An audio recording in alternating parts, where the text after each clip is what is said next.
Hey everyone, it's Angie from Forge and I'm here at the Dance Foundation in Homewood with Melissa, and we are here to kind of do a Q&A, but more so just talk about a program that we have upcoming.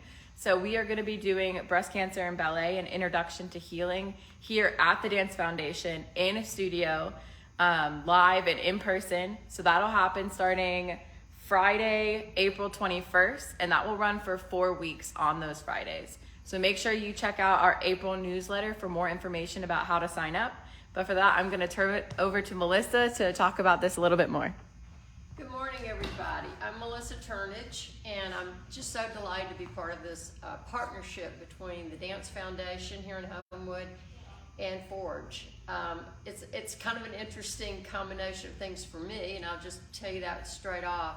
The Dance Foundation is a place that was started by my mother many years ago, and her idea about dance is to welcome people into this community of dance, learning, exploring, getting in touch yourself with you in a very beautiful and artistic way. And I have found that through my whole career. I've been in this career for over 50 years, as you can probably tell. And I'm on faculty here at the Dance Foundation. I also am an artist in residence with the Arts and Medicine program at UAB Hospital, where I teach a variety of different patients dance, yep, believe it or not.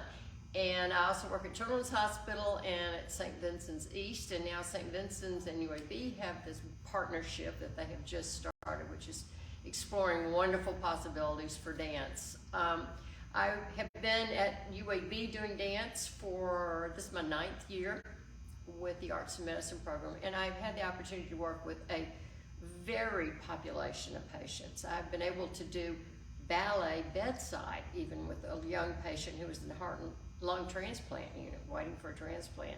She was a dancer. She had brought her toe shoes with her to the hospital, hoping that she could put them on before she left, which I'm not sure that ever happened. I don't think her mother was excited about that idea. But she was marvelous. And we did ballet bar work in her bed.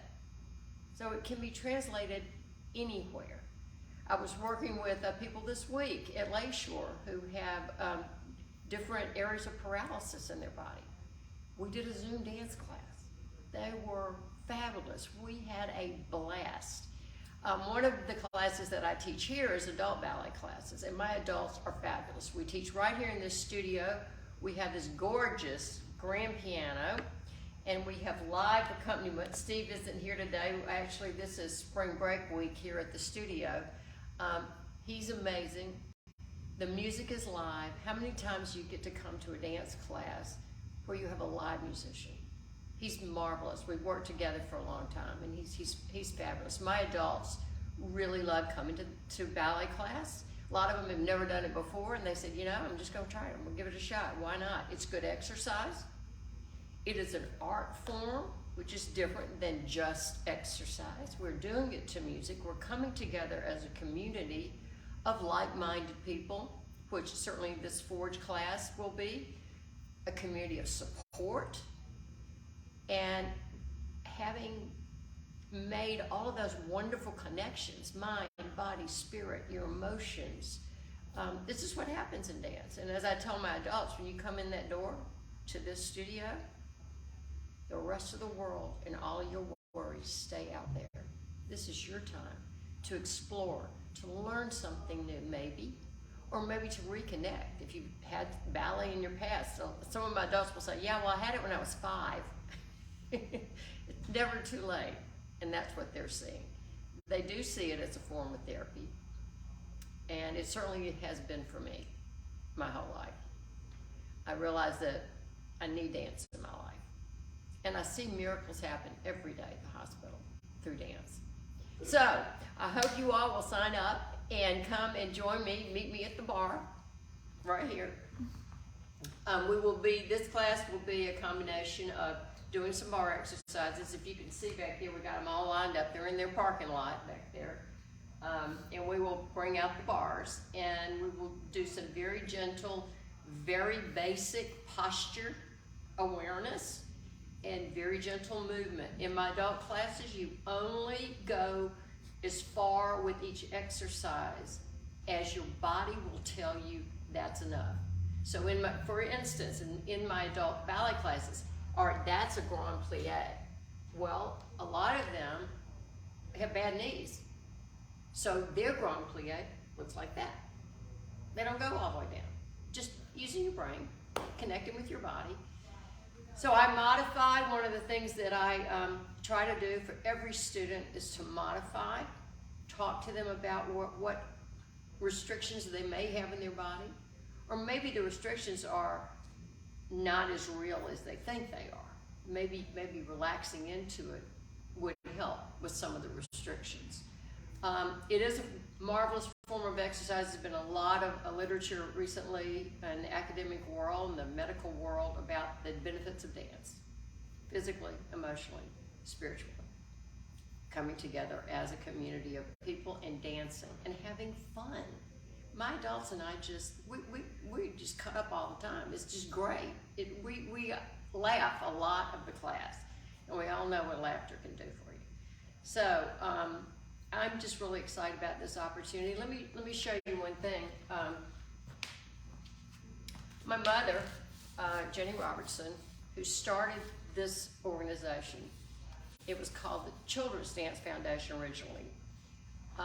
She just wanted to start off young children and have them explore this type of art form. Dance is in all of us. We were born to dance, whether you have limitations or not.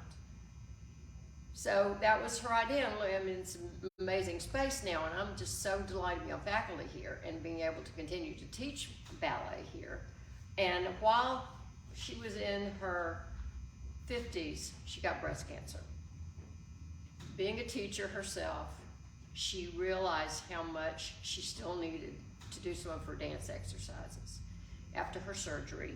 So she wrote a book. She had her surgery at St. Vincent's. She wrote a book, and it's called The Elephant on My Chest.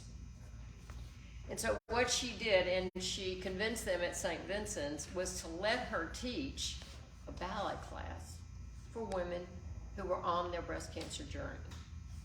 She actually did. This is back in the 70s. She actually did teach these women, and here's her little book, An Elephant on My Chest, because she knew what it was like. She knew what it felt like. But she also knew that on the other side, or during, muscles can be reactivated. A feeling of self-worth, a feeling of beauty again, can all be reenacted and reignited through this particular art form. There are lots of other art forms, of course, that we could do this with, but this was hers. So it was a way for her to give and for her to be involved and for her to learn as well. My dad was a doctor at St. Vincent's, and he very much encouraged her to do this. So yeah, the apple doesn't fall far from the tree because I'm doing this work as well. And I know she just is, watching down going, go girl.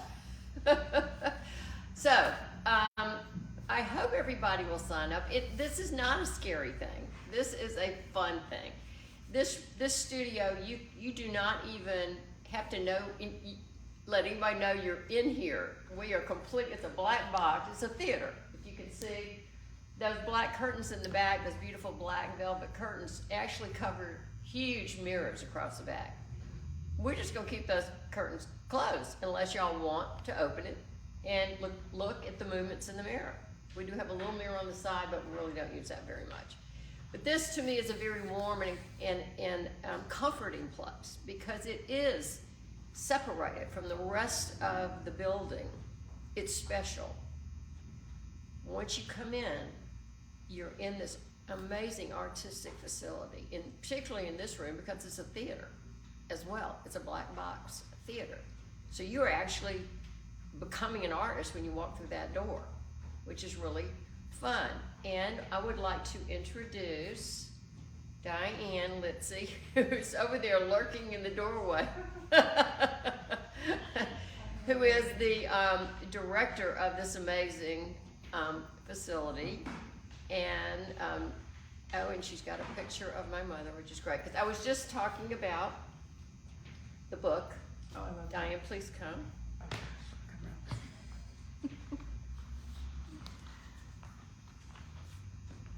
Yeah, and these t-shirts are great. I hope y'all all get one of these t-shirts. Everybody dances. Okay. Oh, yes. Yeah, everybody dances. Yeah, this is a picture of my mom, and it hangs in the director's office or whatever. And my grandchildren have taken classes here as well, and they love to have their little friends. My 4-year-old was taking her friends to the door and pointing and said, "That's my great grandmother." She was a wild and zany woman. She was a marvelous teacher. She was so creative that it was scary. Her creativity was scary. In a good way. In a good way. And Diane and I talked about maybe this partnership with Forge, and she got excited and I got excited and Angie got excited, and so we decided to make it work, because I think this is the perfect time to do this kind of work. And I'm here and Diane is here to support what we're doing, and we're just very excited. You want to say anything? Sure. We just believe in the restorative power of moving and being creative. And Melissa is a master teacher that really, at her core understands that it is healing for mind, body, and spirit. That dance is a healing experience for everybody. So it excites us to have this new partnership with Forge and all the folks who are connected with Forge and its mission. So we are delighted to expand our family and have more folks involved in moving and feeling creative and having that freeing sense of what it means to take a dance class and be confident in your body. So it's exciting for us. Yeah, I in teaching all the different populations that I get to work with at the hospital, like I said, I see magic happening every day through dance. And it may be just like a light bulb goes off in somebody's brain when they're experiencing some kind of movement. One of my adolescent students one day said to me after class, she said, I learned something today. I said, what'd you learn? Thinking, yay, she's learned something. And she said, I learned I could talk without talking. I said, there you go. She got it. You don't have to talk to do this. You just have to experience. And you just have to be willing to give yourself the opportunity to experience this kind of movement, because it's so beautiful. We're not going to be wearing toe shoes in here, but we are going to be feeling the artistry. And my adults now, I've had them almost 2 years, the beginning adults. Now when they are doing a movement, they're feeling it. They're doing it with their breath, along with their muscles. And it's just gorgeous, and a lot of times I just have tears in my eyes watching them, because they are it. They're in the flow. They have become the art form. You can just do a plie with your arms and you're doing the art form. Now I can teach you that in about 3 minutes. So, and they go home and practice. We made a video for them, and they go home and practice what we worked on in class. They're amazing. They have handouts. They've made flashcards for themselves of the terms. So, we can do all that too. It's just fun. It's a fun way to learn this amazing art form. And it is transformative, as all dance is, not just ballet. But we have this gorgeous studio, and we've got this gorgeous piano and an amazing person to play it. And what can go wrong at that point? Everything comes together, and you are in the flow, and you are in the moment. The rest of the world out there somewhere. It's a beautiful place to end. So thank you so much, and I hope you guys sign up. Yes. Well, thank you everyone for tuning in today. And if you're seeing this after the fact, thank you for finding our video and watching. Thank you, Diane and Melissa. I'm really excited. So as a reminder, make sure you look out for our April newsletter. Our registration will go up on Eventbrite, and our first class will be April 21st. We'll also be doing a Facebook Live again on April 6th so that everyone can kind of get a little taste of what a ballet class might look like here at the studio with Melissa. So you can also feel free to join that. Otherwise, I'm sure you'll all be hearing from me soon. Have a good rest of your week, and everyone have a great weekend.